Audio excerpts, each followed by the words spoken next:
Hello అండి, I'm doctor Keerthi, fertility expert, 49 hospital Vizag branch నుంచి మాట్లాడుతున్నాను. సో చాలామంది పేషెంట్స్ మనం న్యాచురల్గా కన్సీవ్ అవ్వాలంటే ఏ టైంలో వైఫ్ అండ్ హస్బెండ్ మీట్ అవ్వాలి అని చెప్పి అడుగుతూ ఉంటారు. సో దీనికి మామూలుగా ఏంటంటే ఫిమేల్స్లో ఓవ్యులేషన్ అనేది మనకి 14th డే జరుగుతుంది. సో ఎగ్ అనేది మనకు ఫిక్స్డ్ నెంబర్ ఆఫ్ ఎగ్స్ ఉంటాయి.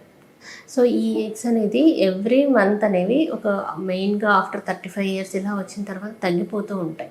సో దాని క్వాలిటీ కూడా తగ్గుతూ ఉంటుంది. సో అందుకోసమనే చాలామంది బిఫోర్ 30 ప్రెగ్నెన్సీ అనేది ప్లాన్ చేసుకోమని చెప్తూ ఉంటారు. సో ఇప్పుడు ఎవ్రీ మంత్ ఆ ఎగ్ సైజ్ అనేది పెరుగుతూ వచ్చి 14th డే ఓవ్యులేషన్ అనేది జరుగుతుంది.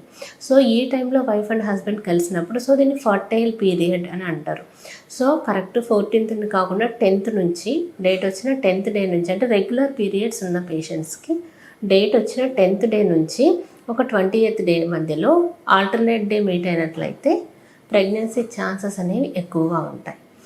సో ఇలా కాకుండా ఇంకా ఓవ్యులేషన్ మనం ఎలా డిటెక్ట్ చేయొచ్చు అంటే మీకు ఓవ్యులేషన్ కిట్స్ అనేవి దొరుకుతూ ఉంటాయి. సో ఈ ఓవ్యులేషన్ కిట్స్ మీరు around the day of ovulation అంటే ఒక 12th డే నుంచి మార్నింగ్ ఈవినింగ్ మీరు డైలీ చెక్ చేసుకున్నట్లయితే మీకు ఆ కిట్లో ఎప్పుడైతే 2 lines కనిపించాయో that is the fertile period అనమాట.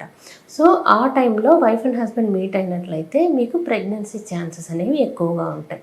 సో ఫస్ట్ అయితే ఓవ్యులేషన్ కిట్.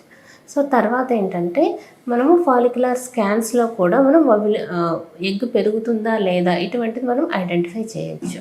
యూజువల్గా డేట్ వచ్చిన సెకండ్ డే మీకు ఒకసారి స్కాన్ చేస్తారు. దాని తర్వాత అంటే బేస్ లైన్ స్కాన్ అనమాట. ఇది ఎందుకంటే రిమైనింగ్ ఏమైనా ప్రాబ్లమ్స్ ఉన్నాయో ఐడెంటిఫికేషన్ అంటే తెలుసుకోవడానికి. Then around 10th day around 13th day ఇలా ఒక 2-3 స్కాన్స్ మీరు చేసుకున్నట్లయితే మీకు అసలు ఎగ్ పెరుగుతుందా లేదా ఏ టైంలో ఎగ్ అనేది రిలీజ్ అవుతుంది అనేది మనకు ఒక ఐడియా వస్తుంది. సో ఇలా సీరియల్గా మీకు ఫాలిక్యులర్ స్కాన్స్ అనేవి చేస్తూ ఉంటారు. సో ఇలా కూడా మీకు మనకి ఎగ్ రిలీజ్ అవుతుందా లేదా తెలుస్తుంది. సో ఆ టైంలో ఆ ఫర్టైల్ పీరియడ్లో మీరు మీట్ అయినట్లయితే ఛాన్సెస్ అనేవి ఎక్కువగా ఉంటాయి.